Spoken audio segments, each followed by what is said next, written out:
This is a Skywatcher Skymax 150mm Maksutov telescope. It's around 7 kilograms with diagonal eyepiece and finder. This finder I've added on my own, and it's a right angle finder, so easy to look at. But the problem with this telescope, and everywhere I have seen, is that they say that it needs a very robust, heavier mount like EQ5 or above. I read in one of the astronomy forums that actually you can use the tripod for a Skywatcher FlexTube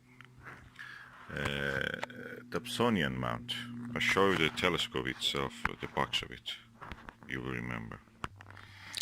That's the telescope I'm referring to. And for the International Year of Astronomy 2009, a special edition. This Dobsonian mount here that you can see at the center is the one I'm using. I must say it looks quite impressive on this mount. And the only worry is that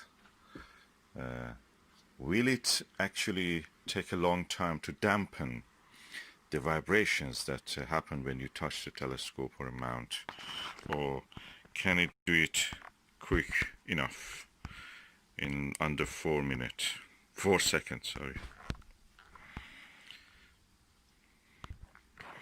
Okay, as you can see, I can turn the mount, I can move the tube up and down. It's quite a heavy beast. It's beautiful. And yeah, I may have found the solution for this, the mount of this telescope.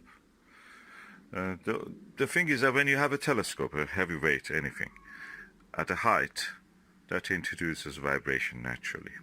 So if you get it lower, the vibration will be reduced. The height of it is less. So let's hope that this will work. Okay, this is the eyepiece that came with this telescope. It's lightweight, but it's 2-inch. So the good thing about this also is that this is 2-inch, the barrel and the diagonal. So let me install it and see how it is. The eyepiece is lightweight. This one is lightweight. I have heavier than that, with half a kilo or more. So it's better to use the lightweight one just to see how it is. Okay, I've now installed the eyepiece. And of course I have to remove the lens cap, the front cap. You can take a look here. The telescope is not balanced at this stage, so I'm going now to move it along so to make it a little bit balanced. Okay, the eyepiece added some weight to it, so I had to balance it. I moved it slightly toward this direction, so the weight in this direction will be equal to the weight this direction. That's the fulcrum. The center of the gravity, you can call it also. And hopefully that will stay, so I can move it up and down and to the left and right. So let me target something.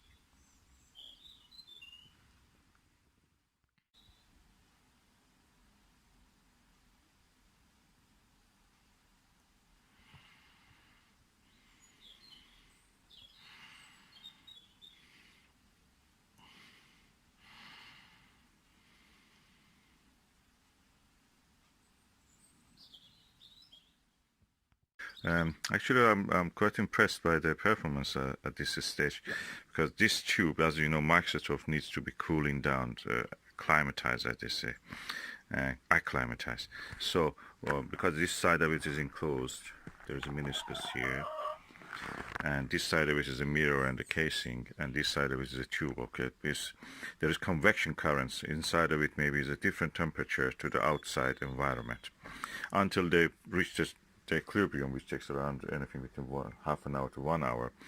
They will have some convection currents inside it. So what will happen is that you will see some turbulence and it's a telescope, large telescope. Air turbulence will be magnified in whatever it is. So you have to let it cool down. But for the short period of time that I was able to actually video this, I was impressed. The vibrations you saw is not because of the vibration in the telescope's currency, well, my hand shaking, moving, because this is a very not very wide angle lens, as you can see. The eye pupil is quite small, and so I'm impressed. What I'm impressed more than anything else is the focuser in this telescope, how good it is, how smooth it is to turn it. So nice feeling in this. This looks almost like that 48-inch Palomar Maksutov that they have there. They're using it. It's really quite respectful scientific instrument. And okay, I will invest eventually probably in one good mount for this, but at the moment that's perfect. That works with this ultra-azimuth mount. And as a tabletop telescope, you cannot probably use it all the time inside the house, because you will never reach the, you waste your energy, of course, you can see that. But for the short distance that I'm looking at that hedge, it actually was giving me a good view. And of course, if there isn't a moon or anything outside, I can watch with this. So far, so good. Solution for a big problem found. A cheap Dobsonian mount will do the job. Okay, I've now installed my Maxvision 68 degrees 34 millimeter eyepiece. There's a very wide viewing angle. I was really impressed with the image quality on this one. I'm holding the camera. I'm looking forward. That shows the difference between a cheap eyepiece and a good quality eyepiece.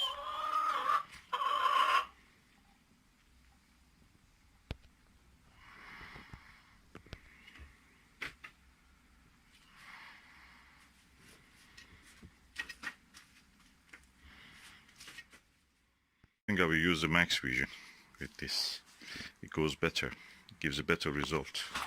Looks heavier, adds at least half a kilo to the weight. But what the heck? That's a good telescope. Needs good eyepiece. The telescope is as good as its eyepiece and mount and optical and collimation and everything else. It's a mad hobby. Now put the telescope in the rest position. As you can see, the ball bearing here is really holding well so far, hopefully. And just ending this video with the comparison between the 2-inch eyepiece 28mm that came with the telescope and the Maxvision eyepiece.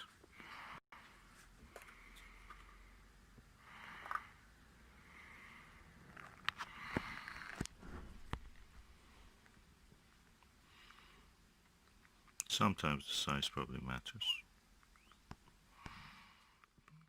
And as an extra measure, I lowered the tube so it will not touch but just be close enough to the bottom of the base of the Dobsonian mount. We will see how it will all done. So far so good.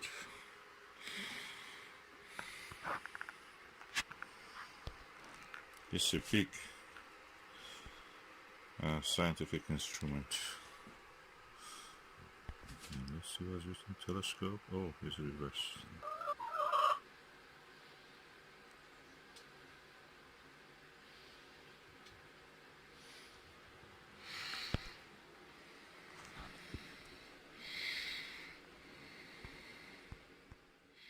The important part of this Dobsonian mount is this ball bearing here and the head, ball head, which is this part, and it's holding to it.